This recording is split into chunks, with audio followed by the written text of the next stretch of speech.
Okay, so we are now on the question number 5th of assignment number 2.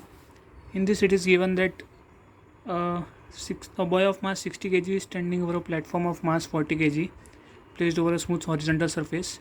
He throws a stone of mass 1 kg with velocity 10 meter per seconds and at an angle of 45 degree with respect to ground.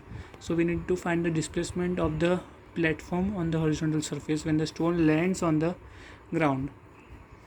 So let's solve this question by conservation of linear momentum. As there is no net external force acting on it, the initial momentum would be 0 as both are at rest.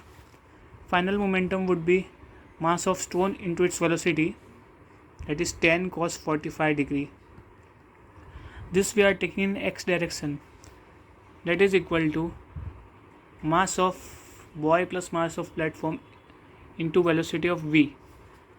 Because there is no friction with respect to ground and the platform, both boy and platform would move with same velocities. This velocity we are considering in only x direction because the velocity of boy and the platform is also there in only in the x direction. So 10 by root 2 is equal to 100 into v. So v is equal to 1 by 10 root 2.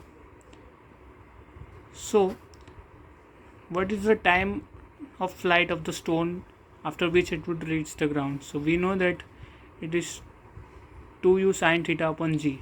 So 2 into 10 into sine 45, that is 1 by root 2 upon 10, that is 2 by root 2 seconds.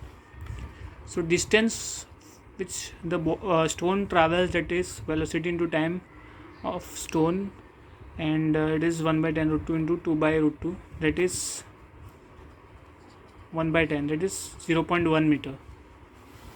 So as the stone travels 0.1 meter ahead, the boy and the platform also goes 0.1 meters backwards from their initial position.